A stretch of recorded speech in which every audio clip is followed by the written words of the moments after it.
Hello, everyone, and welcome to another episode of IBD Heal, a podcast brought to you by High Carb Health. I'm your host, Shakul, and today we are joined by a very special guest, Dr. Caldwell Esselstyn. Welcome to the show.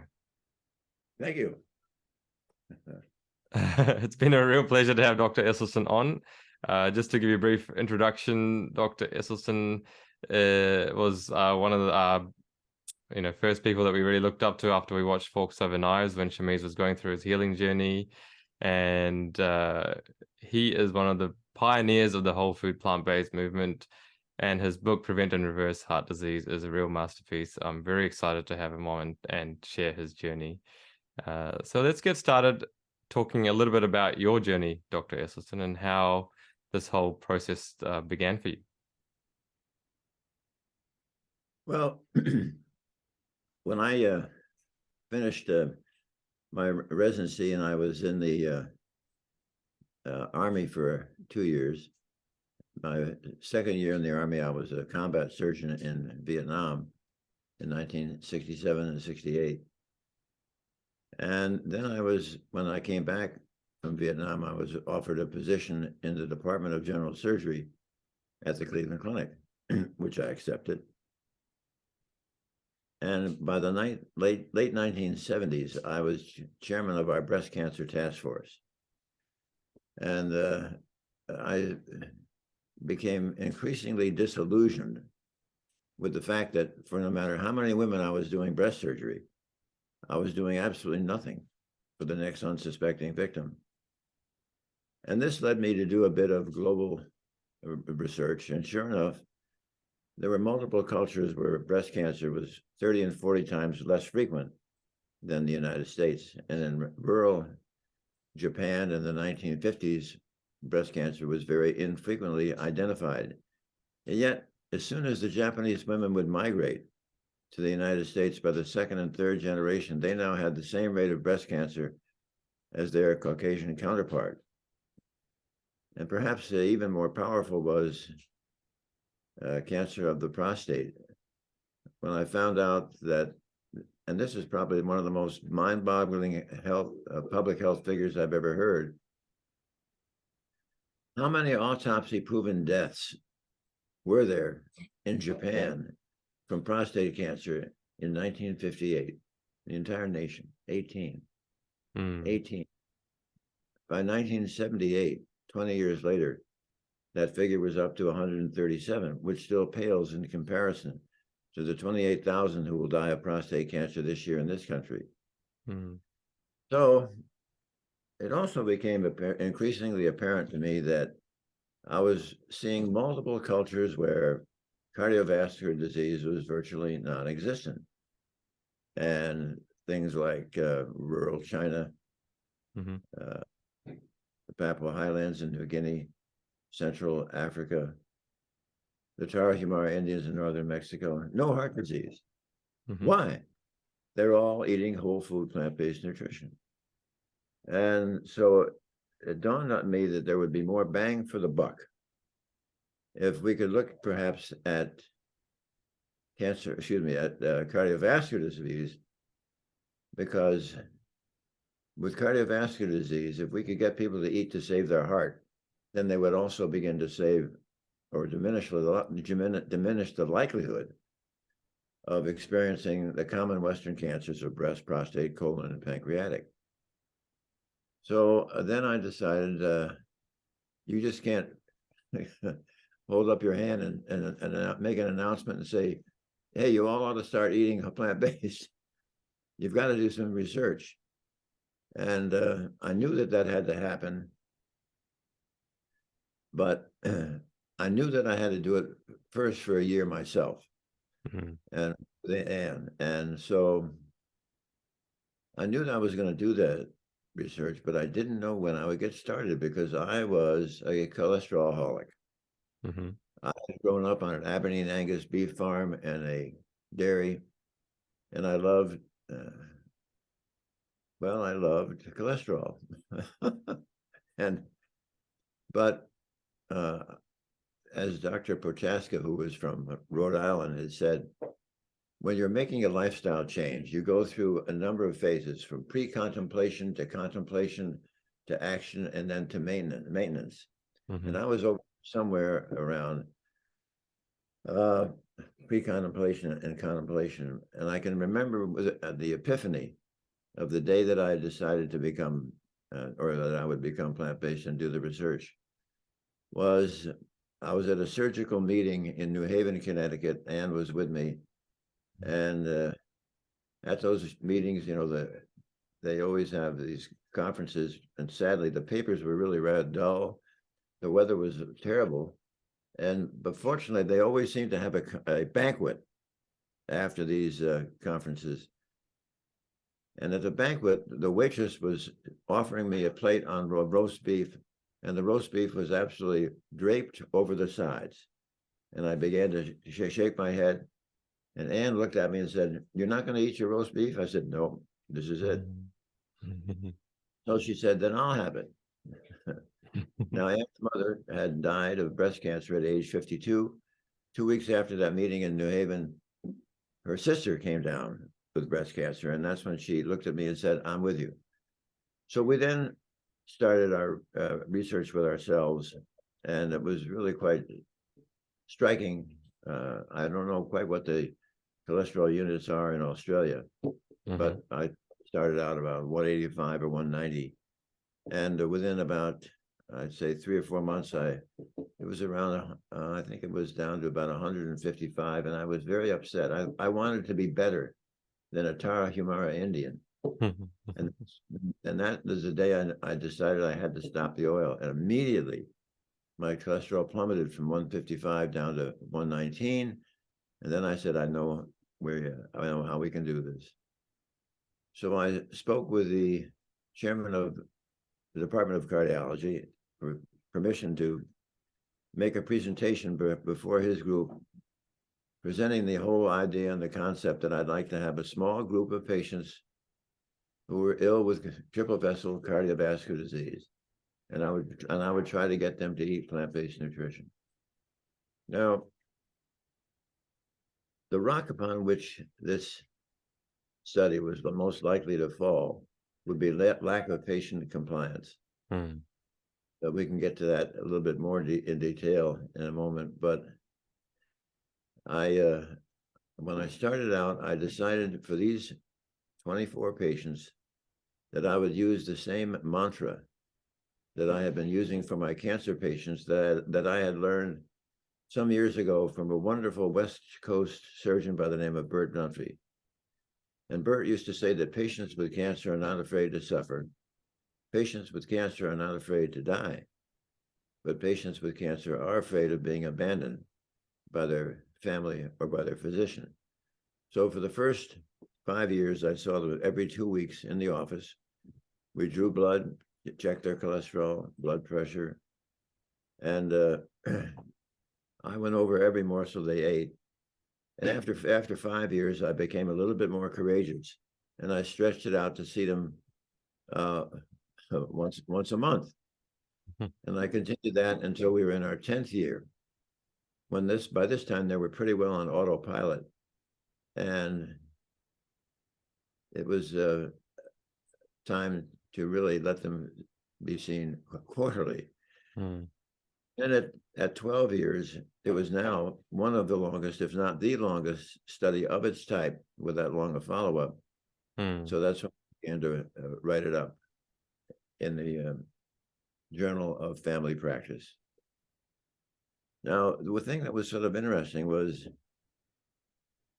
how they responded.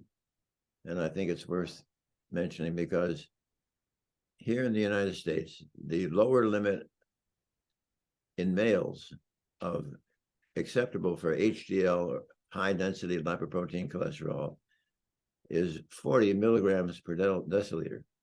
And yet within the first several weeks, these men, and it was interesting that of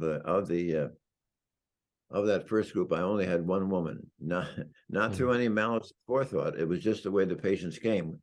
We did a subsequent study that had many more women. But so the idea was to really see what was going on because they were eating wonderfully, and yet their good HDL cholesterol was plummeting down to the mid-30s. And at the same time, they were losing weight. At the same time, their symptoms of heart disease were beginning to disappear. And when we carefully studied them, we found out they were reversing their disease, all with a lower than normal HDL cholesterol. And it's interesting that when you look at the Tarahumara Indians and check what their HDL cholesterol is, remember, they never have heart disease, and they eat whole food, plant-based nutrition. The average HDL cholesterol in the Tarahumara Indians is 25, which would drive unknowing cardiologists absolutely apoplectic. And the reason, and Ornish has noticed the same thing. So really, you have to alert your patients. If you're going to be eating plant-based, your good HDL cholesterol will go down, and that's for a very important reason. Because with the diet you're eating, it is so anti-inflammatory. When your body loses inflammation, your liver no longer sees any reason to make this anti-inflammatory HDL molecule. So that was pretty much the excitement that came, because as we begin to see them reverse and hold any progress of their disease, it was really quite apparent that this wasn't a disease of your genes or a disease of your stress. This is from food. Absolutely. And so you find that the patients that you work with who go on whole food plant-based nutrition, their HDL, or what most people consider their good cholesterol, is lower than the range, and you find that to be quite normal? Absolutely. Yeah. That's quite interesting. I found that as well with a lot of our clients. They come back to us and their HDL cholesterol is below the range, and because wondering why that's the case. Such an anti-inflammatory diet. And talk about some of the stories, because I think one of the most exciting things when you can go through the research and you can see the results that people are getting with the numbers and the stats. But what's really powerful that I found, and what I really appreciated with Forks Over Knives as well, was the personal stories that were shared about the amazing achievements that people were able to have by changing their diet. Can you touch on a couple of standout stories that you had in your time working with people? Well, one was, I would share with you, the oldest patient that I ever started with was 87. And the reason he came to see me was he had been told that he would perish unless he had bypass surgery. Well, he felt that if they sawed him in half to do the bypass surgery, he wouldn't survive it. So he came, and he was extremely compliant with whole food plant-based nutrition. And about every 6 months, he would call me to let me know how he was doing. And actually, it was about 6 months ago that he called, and he wanted to speak with my wife because he wanted her advice as to what kind of a menu, because he was going to have a party with about 100 people. And she said, so Anne was giving him some help. And she said, what was the party for? And he said, well, it was time that he was celebrating his 100th birthday. Wow. Yeah. That's incredible. Fun. That's incredible. Unreal. Now, the other one was a physician who actually was a surgeon and a colleague of mine. In 1996, at age 44, he began getting chest pain. He was not overweight. He was not hypertensive. He was not diabetic. He regularly exercised. There was no strong family history, but still chest pain. And his cholesterol was about 156. So he finally, in October of 1996, cardiology evaluated him and could find nothing wrong.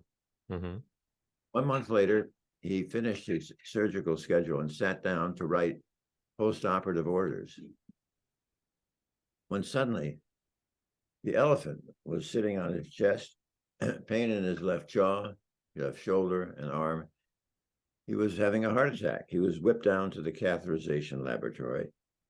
They start the catheterization, cardiac arrest, resuscitate, finish the catheterization, one more cardiac arrest, resuscitate, and then he stabilizes and he is sent to the floor.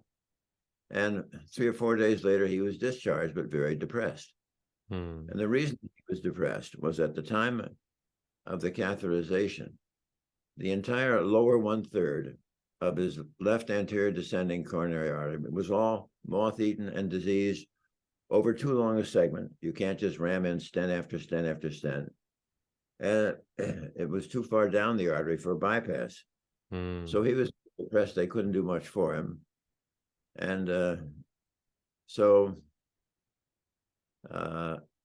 he then was invited by Ann and myself with his wife for supper about 2 weeks after he had his heart attack. Joe, come on. You've been eating this terrible Western diet. You've got the typical Western disease. We've got 10 years of data. Why don't you think about going plant-based? And he said, all right, yes, I will give it a shot, but I'm not taking any of those statin drugs because I hear there are too many side effects. So he became the absolute personification of commitment to whole food plant-based nutrition. And over the next 2.5 years, his total cholesterol plummeted and his LDL, his bad cholesterol, went from 98 down to 38. Then at the end of 2.5 years, he had another follow-up angiogram. And in the surgical office areas, our doors are 3 doors apart. So at noontime on the day that I knew that earlier that morning, Joe had his follow-up angiogram, I walked over to his office, let myself in, and there he was sitting behind the desk. And I said, Joe, I understand you had the follow-up angiogram earlier this morning. Mind sharing with me? How did it go? So he got up from his desk, came around, put his arms around me and said, I think we're doing okay. And I said, well, would there be any chance that I could see the angiogram? And it's too bad we don't have it on the slide here because I can put it up there. I think I know the one you're talking about. Yeah, it's gone. The disease was gone. Yeah. Now that is, I'll put it up on the screen, Dr. Esselstyn, so people can see. That is going to happen with everybody. But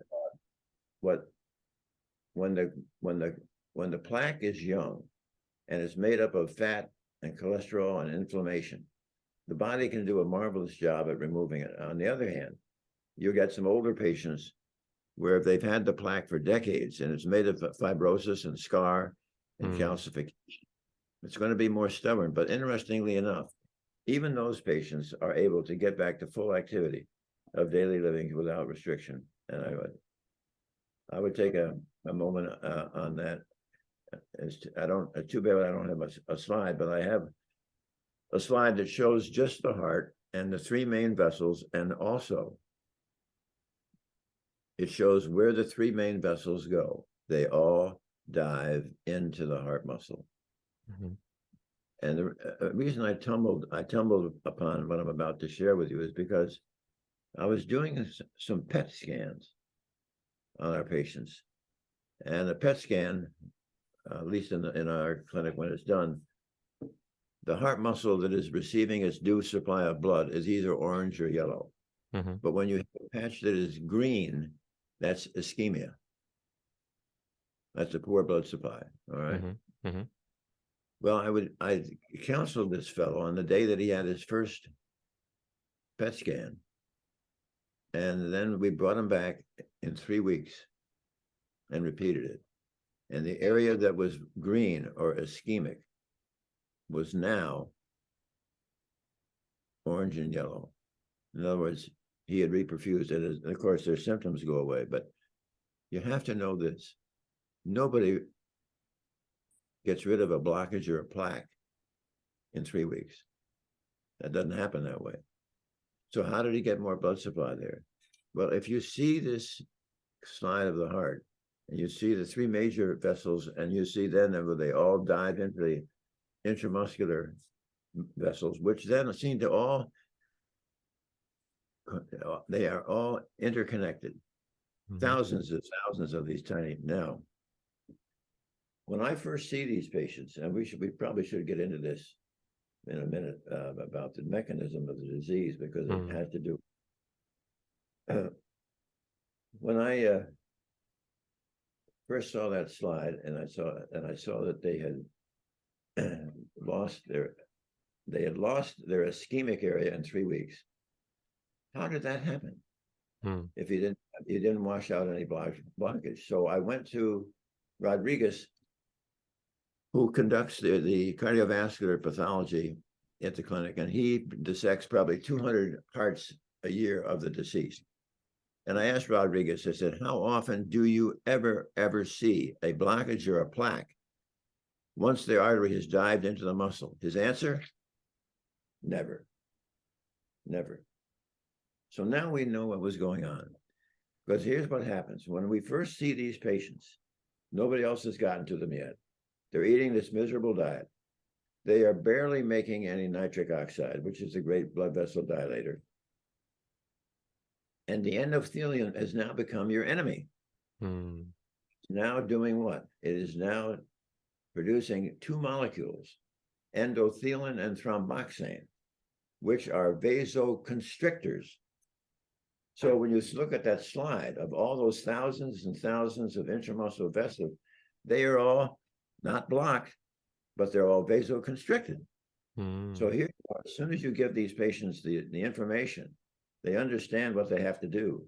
They stop eating the foods that are going to injure that are going to create constriction, so that once they increase their nitric oxide, and at the same time, they stop making the vasoconstrictors endothelin and thromboxane. So literally, when you see that slide, you see thousands upon thousands of intramuscular vessels open up. And if you recall in physics, Poiseuille's law of flow through the hollow viscous is related to the fourth power of the radius translation. Tiny increase in diameter, huge increase in flow, which is why they rapidly begin to get rid of their angina, and then you've got them absolutely hooked. Absolutely. Wow, that's incredible. And just talking about the nitric oxide, what do people need to do to get more of that into their system? What foods do they need to eat? This takes us right into what is the causation of this illness. That's what I wanted to talk about next anyway, so it's perfect for you. As much respect as I have for our cardiovascular colleagues, none of the drugs, none of the stents, none of the bypass operations have one single solitary thing whatsoever to do with the causation of the illness. So what happens if you treat the causation of the illness? Well, let's look at that. All experts would agree that where this disease has its inception, its onset, its beginning, is when we progressively injure the life jacket and the guardian of our blood vessels, all right, which happens to be that single layer, innermost layer of the artery, the endothelium. And what makes the endothelium so magical is it produces a molecule of gas, nitric oxide, which is responsible for the salvation, preservation, and protection of all of our blood vessels because of its remarkable functions. For example, nitric oxide will keep all the cellular elements within our bloodstream flowing smoothly like Teflon, like Velcro. Number two, nitric oxide is the strongest blood vessel dilator in the body. When you climb stairs, the arteries to your heart, the arteries to your legs, they widen, they dilate. That's nitric oxide. Number three, nitric oxide can keep the wall of the artery from becoming thick and stiff or inflamed and protect us from getting high blood pressure or hypertension. Now, number four is the absolute key. A safe and normal amount of nitric oxide will protect us all from ever developing any blockages or plaques. So literally, everybody on the planet Earth who has cardiovascular disease has their disease because in the previous decades, they have so sufficiently trashed, injured, compromised, and turned their endothelial system into an absolute train wreck that they no longer have enough nitric oxide to protect themselves from making blockages and plaque. However, the good news is this is not a malignancy. It's a benign foodborne illness. And once you can get patients to understand that never, never, never, never, ever again are they to pass through their lips a single morsel that is going to further injure an already train-wrecked endothelium, because then the endothelium can recover, make enough nitric oxide so we can not only halt disease progression, but we often see elements of disease reversal. What are the foods that every time they pass your lips, you injure the endothelium? 1, any drop of oil. Olive oil, corn oil, soybean oil, safflower oil, sunflower oil, coconut oil, palm oil, oil in a cracker, oil in a chip, oil in a piece of bread, oil in the salad dressing. Never eat oil. Also, we want to have people eliminate anything with a mother or a face: meat, fish, chicken, fowl, turkey, and eggs. Also, we eliminate dairy, milk, cream, butter, cheese, ice cream, and yogurt. Also, we eliminate sugary foods, sugary drinks, Diet Colas, and Pepsi. And sugary foods, we eliminate cakes, pies, cookies, stevia, agave, excesses of maple syrup, molasses, and honey. And I do not like nuts, peanut butter, nut butters, cashew sauce, or avocado. And lastly, coffee with caffeine. Decaf, yes. Green tea, yes. Black tea, yes. Coffee with caffeine, no. Okay. All right, what are you going to eat? You're going to eat all these marvelous whole grains for your cereal, bread, pasta, rolls, and bagels.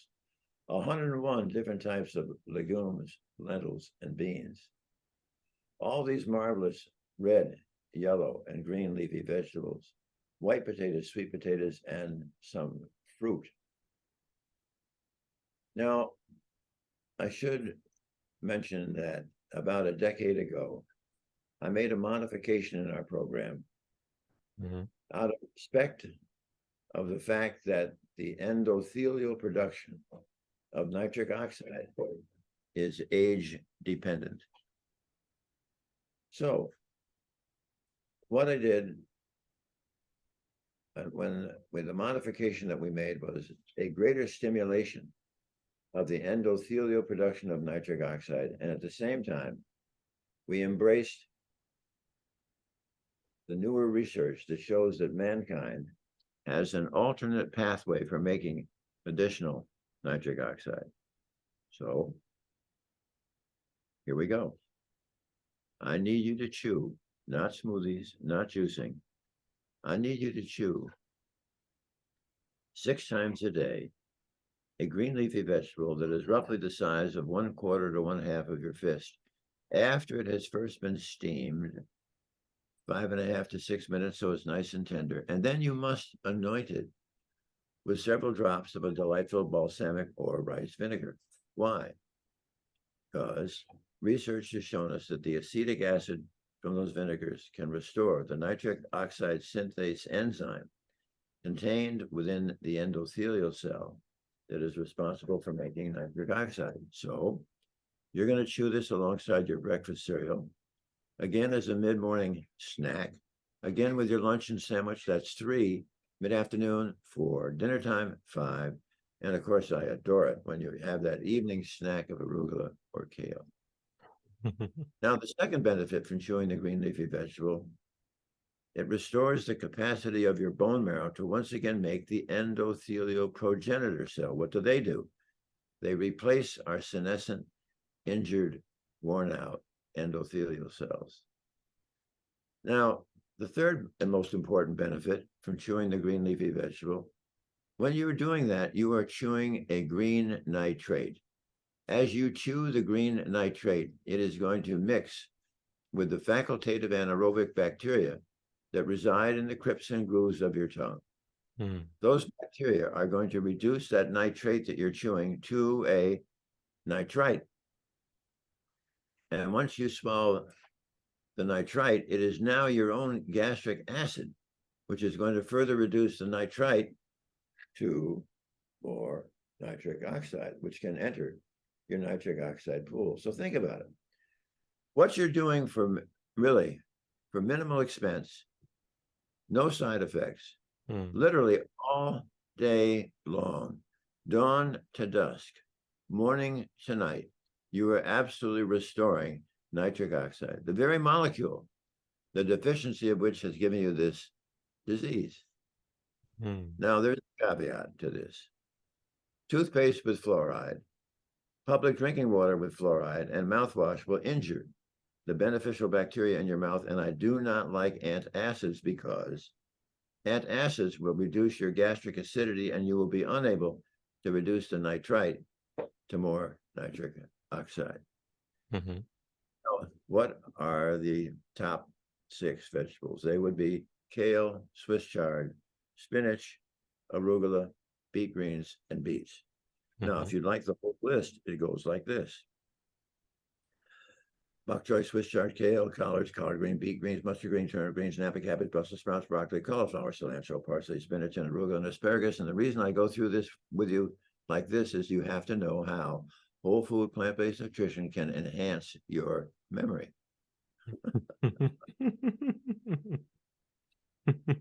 That's exceptional. So as often as you can with a bit of vinegar, you said. If people with heart disease can run up against a physician who understands this concept, and they're willing to take time, because it's pretty hard when a patient understands the only reason they have the disease is because what they have done, not anybody else, but what they have done. And also they have to know the way to get rid of the disease is what they can do. You can't accept somebody 90% or 85%. No, that doesn't work. You got it. Why? If it's 90%, what you're really saying is that every day you're with an endothelial system that is already a train wreck. 10% of the time you're trying to destroy it even further.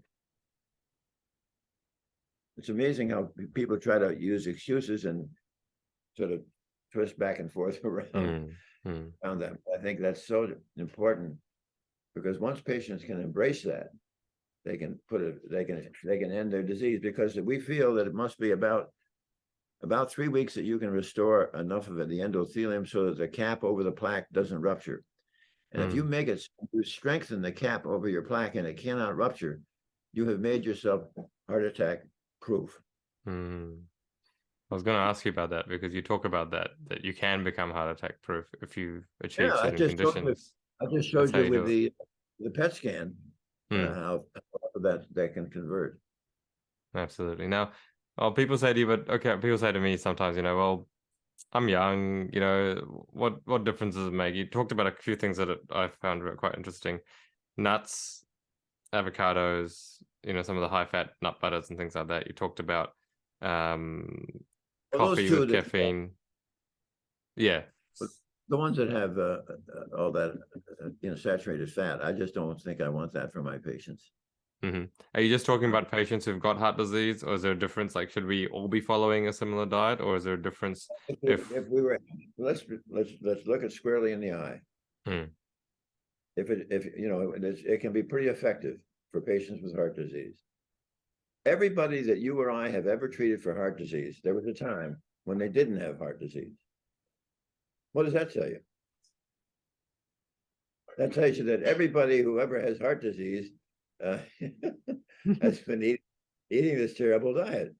So why shouldn't we? I think the greatest gift that we've given our kids, and that our kids, they're no longer kids. We've got grandchildren, but all the grandchildren, the greatest gift that we have given them is eating plant-based, because there goes chronic illness. Illness is gone. I mean, think about it. Yeah. Strokes, vascular dementia, heart attacks, Crohn's disease, ulcerative colitis, lupus, multiple sclerosis, rheumatoid arthritis, allergies, asthma. I mean, the list goes on and on. Pretty powerful. Pretty powerful, absolutely. And you also touched about, I wanted to hear a couple of more detail on why you don't like coffee with caffeine, and also why you don't like oil and even extra virgin olive oil that's being all the rage in the community at the moment. Yeah, I know. You know what really helps a rage? What helps the rage would be a peer-reviewed scientific study of patients seriously ill with heart disease, where they took all this extra virgin olive oil and they halted and reversed their disease. Have you seen that study? Nope. Yeah. I'm waiting for it. How much fiber is there in oil? Yeah, right. Zero. Yeah. How much vitamins is there in oil? Very few. Little tiny bit of vitamin E. Vitamin E. Right? Yeah. No, we've seen it so often when I treat vegans. See, vegans will eat oil. Vegans will eat French fries. Vegans, and when I treat vegans, I can stop their disease and get them to reverse it when they understand that oil is killing them. Yeah. No, I'm fully aware. Have you ever looked carefully when you see those studies on oil, who is funding the study? Pardon? Yes. Yeah. Yep. And I wrote in 2019, I wrote a paper that was published in the International Journal of Disease Reversal and Prevention. The title of the paper was, "Is Oil Healthy?" And I go through the animal studies and the human studies showing how oil injures the endothelium. Now, you mentioned a little bit ago about, it wasn't oil you mentioned, it was something else. Nuts. Was it nuts? Nuts. There was something, or was it something else? Yeah, nuts and avocado. You talked about that, be careful of that as well, saturated fat from them. Yeah. Yeah. And I suppose that people who do not have heart disease, probably a good idea if they think about it, because a couple of papers I'd like to mention. One was a study, the original study of autopsies was done on our Korean War 1951 battle casualties. And in these average 21-year-olds, they were 80% at that young age already had gross evidence of coronary disease you could see without a microscope. So that study was then repeated in 1999, this time looking at young women and men who had died of accidents, homicides, and suicides between the age of 17 and 34. And now the disease is ubiquitous. Everybody in this country, you graduate from high school, you get a diploma. You also get the Foundation for Heart Disease. Not enough for cardiac events yet, but is it any wonder why, when we start reaching our late 40s, we then begin to start seeing this tsunami of cardiovascular disease in this country? So when you say we start this in people who don't yet have a manifestation of heart disease, it's there. They already have it. Oh. I mean, exactly. Are you saying that because I changed my diet to whole food plant-based diet at 27, that I'm trying to reverse my heart disease? Is that what you're trying to say? Yeah, you started too late.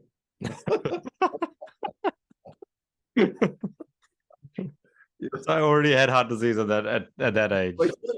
Now, and when there's a paragraph, I think, in my my book that was I got that from Lou Culler. Lou Culler was a professor of public health at the University of Pittsburgh, and as a result of his 10-year cardiovascular health study, he made the following statement. He said that all males who are 60 and all females who are 70 who have been exposed to the traditional Western diet have cardiovascular disease and should be treated as such. But Dr. Esselstyn, common thing that people will tell you, I don't want to give up my meat and dairy. It's too hard. I don't want to do that. What would you say to that? Well, some people can't give up cocaine. No, First of all, I mean, what's the alternative though? Like, if you don't give it up, what's the alternative that could happen to you? I have to answer that question. Anybody who understands what you and I have just discussed about the frequency of heart disease and how it's caused. Anybody says I can't give up my dairy, I prefer to have a stroke or vascular dementia or die 10 years earlier. You know, the only reason anybody would make a statement like that, it really is a recognition of their ignorance of this disease, and you can't blame them. There's nobody there. In high school, you never learn about what we've talked about.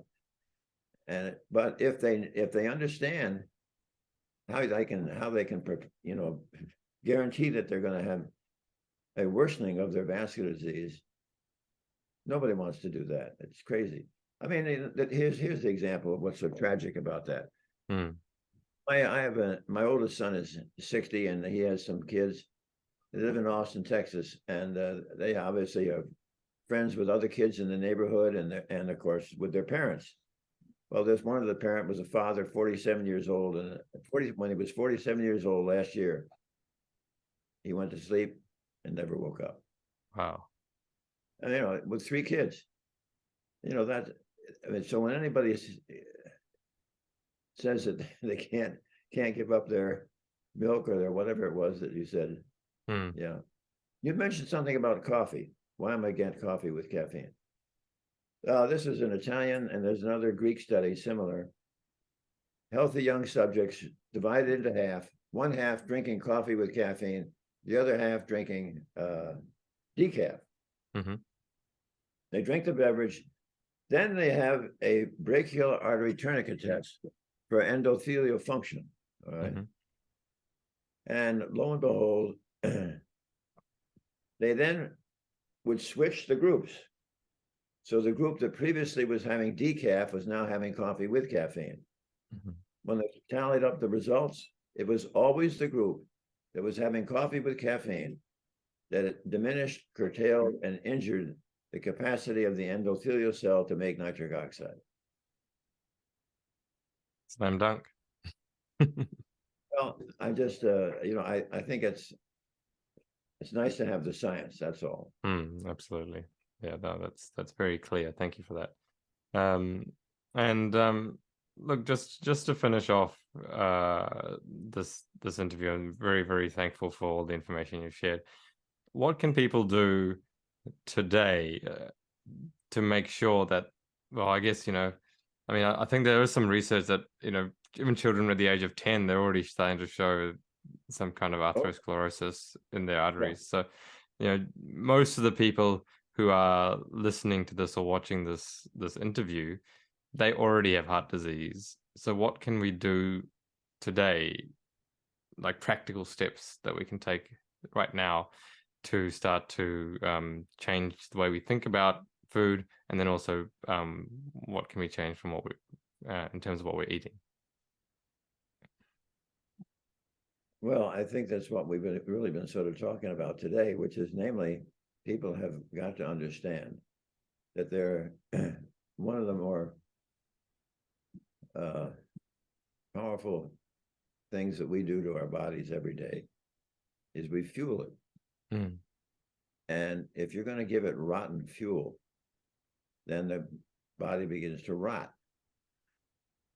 And on the other hand, if you can learn that there is a fuel that protects the body and enhances it, pretty powerful. When there are so many physicians now in this who have become part of the plant-based movement. Not enough by any means, and who understand this and get it. And when you are able to take a patient or a person and share with them, how would you like to eliminate chronic illness?